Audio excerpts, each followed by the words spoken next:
Hello all of you. आज हम एक नई बुक शुरू करेंगे जिसका नाम है ऑटोबायोग्राफी ऑफ ए योगी। एक योगी की आत्मकथा। ये बुक किसी राइटर ने या किसी पत्रकार ने नहीं लिखी है, बल्कि ये लिखी गई है एक योगी के द्वारा, एक प्रशिक्षित योगी के द्वारा।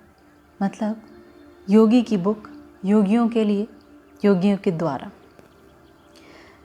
ये भारतीय रहस्यवाद और आध्यात्मिकता से भरी पुस्तक आपको एक अविश्वसनीय यात्रा पर लेकर जाती है, जो भारतीय रहस्यवाद को उजागर करती है और भारतीय संतों के बारे में और उनकी शिक्षाओं के बारे में हमें ज्ञान देती है। आइए आज ये बुक शुरू करते हैं। परमहंस योगानंद, जिनकी आत्मकथा है, उनका बचपन का नाम मुकुंद था और इस बुक की शुरुआत वो अपने बचपन से और अपने माता पिता से करते हैं।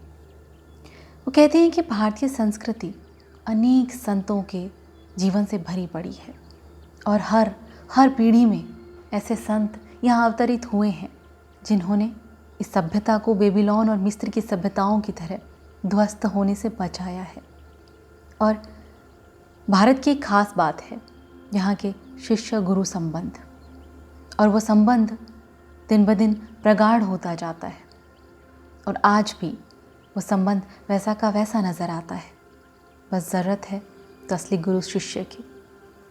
वो कहते हैं उसी तरह मैं भी एक गुरु की तलाश में था और मेरी यात्रा ने, मेरे जीवन ने मुझे ईसा मसीह जैसे एक गुरु से मिलवाया जिन्होंने मुझे रास्ता दिखाया। मुकुंद लाल घोष, ये था उनका पूरा नाम। उनका जन्म हुआ 19वीं शताब्दी के अंतिम दशक में गोरखपुर में। उनके प्रारंभिक 8 साल, बचपन के 8 साल गोरखपुर में बीते। उनके पिता यानी माता पिता क्षत्रिय जाति के बंगाली थे। उनके पिता काफ़ी अच्छे तर्कशास्त्री थे, मैथमेटिशियन थे और एक अच्छी पोस्ट पे वर्क करते थे। मतलब फैमिली काफ़ी संपन्न थी। उनकी माँ कहते हैं कि पिता से जहाँ हमने एक तरफ अनुशासन सीखा, वहीं माँ से हमने प्यार सीखा। माँ हमें बचपन से ही महाभारत और रामायण की कहानियाँ सुनाया करती थी और उन्हीं कहानियों के अनुशासन में रह रहकर हम पले बढ़े। पिता जब घर आते थे तो उनके साथ किस तरह से बिहेव करना है, ये हमें माँ सिखाती थी। वो कहते हैं कि हम 8 भाई बहन थे और मैं परिवार का दूसरा छोटा बेटा था। और मेरी माँ बहुत दयालु थी। उनके हाथ ज़रूरतमंदों के लिए हमेशा खुले रहते थे और कई बार ऐसा होता था कि वे एक लिमिट से ज़्यादा भी दान दे दिया करती थी, जिससे उनके पिता कई बार उनसे नाराज़ हो जाते थे, क्योंकि वो एक लॉजिकल माइंड वाले व्यक्ति थे, वो दिमाग से ज़्यादा सोचते थे। और उनकी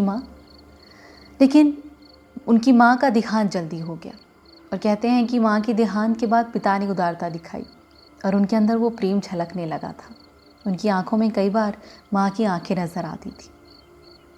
मुकुंद कहते हैं उनके माता पिता दोनों ही बनारस के एक योगी लाहिड़ी महाशय के अनुयायी थे और इसके पीछे भी एक छोटी सी कहानी है। वो कहते हैं कि जब मैं छोटा था, मतलब मुकुंद, तब उनके पापा के साथ काम करने वाले, रेलवे में काम करने वाले एक कर्मचारी अविनाश उनके घर आया करते थे और वो उन्हें बचपन में बहुत सारी योगियों की कहानियाँ सुनाया करते थे और वो लाहिड़ी महाशय के बहुत बड़े शिष्य थे। वो उन्हें आँख बंद करके उन्हें स्मरण करते थे, उन्हें फॉलो करते थे। तो वो कहते हैं कि तुम्हारे माता पिता अपनी शादी के शुरुआती दिनों से ही उनके अनुयायी हो गए और उसके पीछे भी एक कहानी है। वो मेरे बड़े अफसर थे। नागपुर रेलवे में मुकुंद के पिता और अविनाश एक साथ जॉब करते थे और जब अविनाश ने 1 हफ्ते के लिए बनारस जाने के लिए उनसे छुट्टी मांगी कि मुझे 1 हफ्ते के लिए अपने गुरु से मिलने के लिए जाना है, मतलब लाहिड़ी महाशय से, तो उन्होंने मजाक उड़ाते हुए कहा था कि अरे तुम तो बहुत कट्टर धार्मिक बनते जा रहे हो, इतने भी मत बनो, अपने ऑफिस के काम पर ध्यान दो, वो ज़्यादा काम आएगा, भौतिकता भी ज़रूरी होती है। और ये सुनकर उन्होंने छुट्टी के लिए मना कर दिया था। तब वो कहते हैं कि उसके बाद जब हम घर के लिए लौट रहे थे और हम पालकी में जा रहे थे और एक खेत से गुजरे, तो वहीं पे हम दोनों के कान में एक आवाज़ सुनाई दी और जब देखा तो दूर खेत में अचानक से मेरे गुरु मुझे दिखाई दिए, और मुझे ही नहीं वो तुम्हारे पिता को भी दिखाई दिए। और वो वहाँ खड़े हुए, उन्होंने बस एक ही लाइन बोली कि भगवती, तुम अपने कर्मचारियों के लिए बहुत ही ज़्यादा सख्त हो। और ये कहकर वो वहीं पे अंतर ध्यान हो गए। अविनाश कहते हैं कि मैं बस घुटनों पर बैठकर चिल्ला उठा, लाहिड़ी महाशय आप कहाँ हैं? मैं आपको फिर से देखना चाहता हूँ। और ये दृश्य जो सिर्फ मैंने नहीं, तुम्हारे पिता ने भी देखा। और उसके बाद वो खुद अचंभित रह गए। उन्होंने कहा कि अब तुम ही नहीं, मैं तुम्हें छुट्टी ज़रूर दूंगा, लेकिन मैं और मेरी पत्नी भी तुम्हारे साथ चलेंगे। मुझे उन गुरु से, उन महाशय से मिलना है जिनकी शक्ति मैंने अभी अभी देखी है। और इस तरह वे बनारस गए लाहिड़ी महाशय से मिलने के लिए। और उसके बाद वे उनके अनुयायी हो गए, क्योंकि वहाँ जाते ही जैसे ही उन्होंने लाहिड़ी महाशय को प्रणाम किया, उन्होंने फिर से वही लाइन कही, भगवती, तुम अपने कर्मचारियों के लिए बहुत कठोर और सख्त हो गए हो। और ये सुनकर वो उनके कदमों में गिर पड़े। तब से वो लाहिड़ी महाशय के शिष्य बन गए और दोनों ही आध्यात्मिक रास्ते पर चल पड़े। और लाहिड़ी महाशय ने ही उनके माता पिता को क्रिया योग की दीक्षा दी, और उसके बाद वे उनके पूरी तरह से अनुयायी हो गए। योगानंद कहते हैं कि बचपन से ही उनकी एक फ़ोटो देखकर हम पले बढ़े, और माँ और पिता उस फोटो की पूजा किया करते थे, उन्हें इतना मानते थे। लेकिन एक पिक्चर के अलावा, उनकी एक ही फ़ोटो के अलावा आज तक मैंने कभी उनकी कोई दूसरी फ़ोटो नहीं देखी। योगानंद कहते हैं कि बचपन से ही वो फ़ोटो मुझे आकर्षित करती थी, और मुझे उसमें एक प्रकाश नज़र आता था, और वो प्रकाश मुझे अपनी ओर खींचता था। और इस फ़ोटो के पीछे भी एक कहानी है। वो कहते हैं कि उन्हें फ़ोटो खिंचवाना कभी भी पसंद नहीं था। एक फ़ोटोग्राफ़र थे जो हमेशा उनके शिष्यों के साथ उनकी पिक्चर लिया करते थे, और उस पिक्चर में वो कभी नज़र नहीं आते थे। वो बहुत कोशिश करते, फ़िल्टर्स लगाते, पूरी टेक्निक्स यूज़ करते, लेकिन जब वो ग्रुप पिक्चर लेते तो वहाँ जहाँ पे लाहिड़ी महाशय होते थे, वहाँ सिर्फ खाली जगह नज़र आती थी। वो थक गए थे क्योंकि वो उनकी पिक्चर ले ही नहीं पाते थे। और एक दिन उन्होंने अनुरोध किया कि हम चाहते हैं कि एक पिक्चर आपकी रहे हमेशा हमारे साथ। और तब वो अपनी पिक्चर देने के लिए तैयार हुए, और कहते हैं कि ये वही एक फ़ोटो थी जो उन फोटोग्राफ़र ने ली थी, उसके अलावा उनकी कोई फ़ोटो नहीं है। योगानंद कहते हैं कि बचपन से ही मेरे साथ कुछ ऐसी घटनाएं होने लगी थी। वैसे भी एक आध्यात्मिक माहौल में मैं पला बड़ा, और एक दिन ऐसे ही बिस्तर पर बैठा जब मैं दिवा स्वप्न देख रहा था, एक तरह से स्वप्न ही देख रहा था और शायद ध्यान में था, तो मुझे अपने माथे पर एक प्रकाश नज़र आया। उस प्रकाश में मुझे संत नज़र आने लगे, एक के बाद एक। और मैंने उनसे पूछा कि आप कौन हैं? तो वो कहने लगे, जैसे एक आकाशीय आवाज़ मुझे सुनाई दी कि हम हिमालय के योगी हैं। मैंने कहा, मैं भी हिमालय जाने की इच्छा रखता हूँ। ऐसा सुनकर बस वो गायब हो गए। और वो कहते हैं कि मैं उस प्रकाश को देखकर लगा जैसे उस प्रकाश में समा गया हूँ। मुझे उस प्रकाश के दर्शन हुए, मैं अपने आप को भाग्यशाली समझ रहा था। और उसके बाद मेरे बचपन में ही कुछ ऐसी घटनाएं हुई जिनसे मैंने इच्छा शक्ति के बारे में जाना कि जो हम ठान लेते हैं, जो एक्चुअल में हम मान लेते हैं, वो हम कर सकते हैं। ऐसी बहुत सारी घटनाएं मेरे साथ घटित हुई। और फिर सबसे बड़ा टर्न जो उनकी लाइफ में आया वो तब जब उनकी माँ का देहांत हुआ। जब उनकी माँ का देहांत हुआ उस समय उनकी माँ और भाई दूसरी जगह रहते थे, और वो अपने पिता के साथ, क्योंकि उनके ट्रांसफ़र होते रहते थे, वो दूसरी जगह पे थे। एक दिन रात को उन्होंने ऐसे ही सपना देखा जैसे उनकी माँ उनके पास खड़ी हैं, और वो कहने लगी कि अभी निकलो, जल्दी निकलो, क्योंकि मैं जाने वाली हूँ। ऐसा सुनकर वो सपने से हड़बड़ा कर उठ गए, और उन्होंने अपने पिता से कहा कि माँ जाने वाली है। उन्होंने ध्यान नहीं दिया, कहा सो जाओ, ऐसा कुछ नहीं है। और जब सुबह उठे तो उन्हें समाचार मिला कि उनकी माँ की तबीयत बहुत ख़राब है, उन्हें जाना पड़ेगा। और उसी वक्त वो वहाँ से निकल गए। योगानंद अपनी माँ की बीमारी की खबर सुनकर अपने पिता के साथ बहुत सुबह निकल पड़े, और वो कहते हैं कि अंदर से मुझे एक वेदना खाई जा रही थी अपनी माँ से बिछड़ने की। अपनी माँ की छत्र छाया से वंचित हो जाने के बाद इस उजड़े संसार में जीवित रहने लायक अब बचा ही क्या है।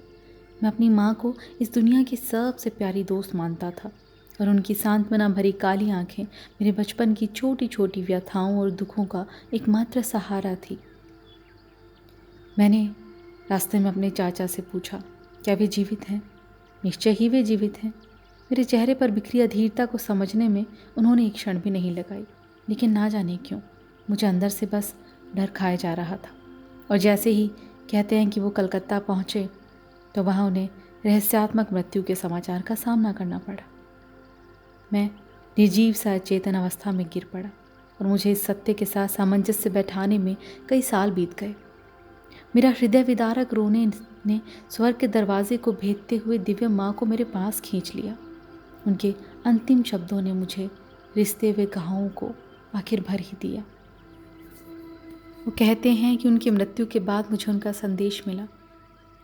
शायद उन्होंने एक प्रकाश के रूप में उन्हें देखा और वो बोली कि वह मैं ही हूँ जिसने तुम्हारे ऊपर नज़र रखी कई जन्म जन्मांतरों तक। कई माताओं के स्नेह और वात्सल्य के माध्यम से मैंने इन नैनों को देखो, जिन खोए हुए दो काले खूबसूरत नैनों को तुम खोज रहे हो, उन्हें तुम मेरी आँखों से देखो। योगानंद कहते हैं कि माँ के दाह संस्कार के बाद हम बरेली लौट गए और हर रोज़ सुबह सुबह अपने बंगले के सामने के परिजात वृक्ष को मैं देखकर माँ को याद किया करता था और दुखी हो जाता था। उन्हें खोने के बाद वो कहते हैं, ईश्वर को पाने की तीव्र कसक से मैं तड़प उठा। मेरे अंदर सब कुछ छोड़कर हिमालय जाने की प्रबल इच्छा जाग उठी। योगानंद कहते हैं कि ईश्वर को पाने की वो ललक मेरे अंदर इतनी ज़्यादा थी कि लगभग उस समय मैं 11-12 साल का ही था और एक दिन दोपहर हिमालय की तलहटी में स्थित पहाड़ियों में बसे नैनीताल की ओर मैं भाग गया। उनके बड़े भाई अनंत ने उनका पीछा किया और उन्हें ज़बरदस्ती वापस बरेली ले आए। और अब उन्हें बस एक ही जगह जाने की अनुमति थी और वो थी परिजात वृक्ष जो उनके बंगले के बिल्कुल सामने था। वो कहते हैं कि मेरा मन बस मेरी खोई हुई माँ का रुदन करता रहता, क्योंकि माँ के स्वर्गवास से उत्पन्न परिवार में रिक्तता को भरना नामुमकिन था। उनके पिता ने बाकी के 40 साल अकेले ही काटे। ऑफिस से आने के बाद वो अपने कमरे में ही एक विरक्त मनुष्य की तरह रहते और क्रिया योग का अभ्यास करते। उनका कहना था कि तुम्हारी माँ के साथ ही मेरी सेवा का अंत हो गया। मैं अब किसी अन्य स्त्री की सेवा ग्रहण नहीं करूँगा। लेकिन योगानंद के लिए तो शायद कुछ और ही था, कुछ और ही तय था। उनकी माँ के देहावसान के बाद 14 महीने बाद उन्हें पता चला कि उनकी माँ उनके लिए एक संदेश छोड़कर गई है और वो संदेश अनंत के पास था, क्योंकि अनंत अंतिम क्षणों में उनके साथ था।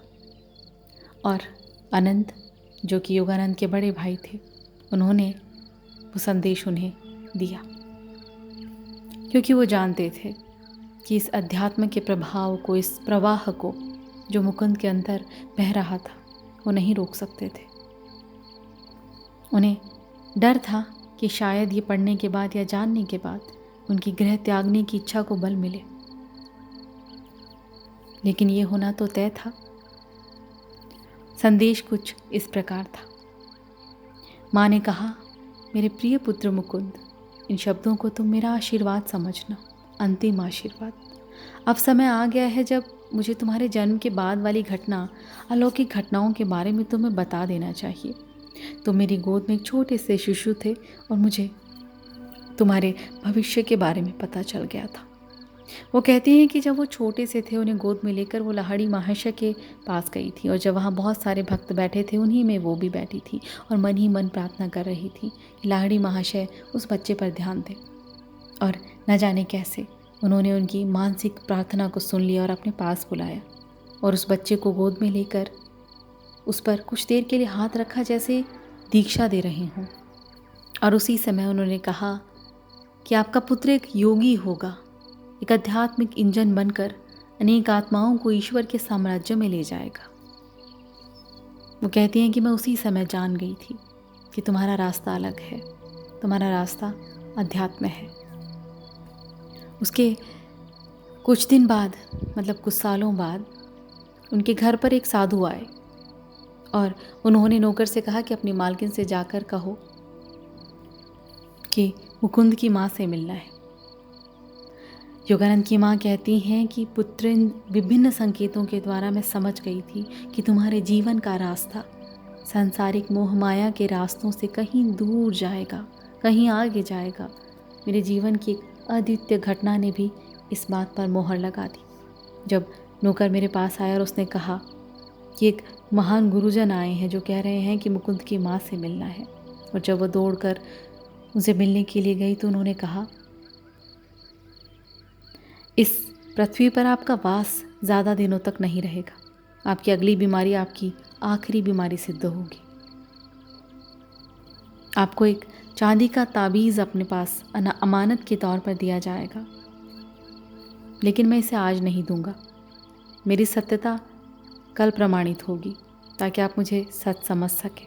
जब आप ध्यान कर रही होंगी तो वो ताबीज़ अपने आप आपके हाथों में आएगा, और जब तुम्हारी मृत्यु निकट होगी आप अपने बड़े पुत्र अनंत को वो अपने पास 1 साल तक रखने को कहेंगी, और उसके बाद अपने दूसरे बेटे मुकुंद को दे देंगे। और मुकुंद महापुरुषों से प्राप्त इस ताबीज़ के मर्म को तुरंत समझ जाएगा। यह ताबीज़ उसे तब मिलना चाहिए जब वह सभी सांसारिक मोह माया आशा आकांक्षाओं का परित्याग कर ईश्वर की खोज की शुरुआत कर रहा हो। यह ताबीज़ कुछ वर्षों तक उसके पास रहकर अपना उद्देश्य पूरा करेगा और उसके बाद अपने आप अदृश्य हो जाएगा। और इस तरह दूसरे दिन जब मैं ध्यान में बैठी तो वो ताबीज़ अपने आप मेरे हाथ में था। उन्होंने लिखा कि मेरे पुत्र, मेरे लिए शोक मत करना, क्योंकि मेरे गुरुदेव मुझे ईश्वर की गोद में पहुंचा देंगे। और अब मैं तुम लोगों से विदा लेती हूँ। और इस तरह योगानंद के पास वो ताबीज़ उनके हाथ में आया, और वो लिखते हैं कि किस तरह इस ताबीज़ ने कितनी दुखद परिस्थितियों में गायब हुआ और कैसे इसकी क्षति के बाद मुझे मेरे गुरु की प्राप्ति का लाभ हुआ। ये हम आगे देखेंगे। लेकिन एक छोटा बालक जो हिमालय तक पहुंचने के अपने प्रयासों में नाकाम रहा, प्रतिदिन अपने ताबीज़ के पंखों पर सवार दूर दूर तक यात्राएं कर रहा था, क्योंकि उस ताबीज़ को हाथ में लेते ही उनकी सारी पूर्व स्मृतियां जाग उठी।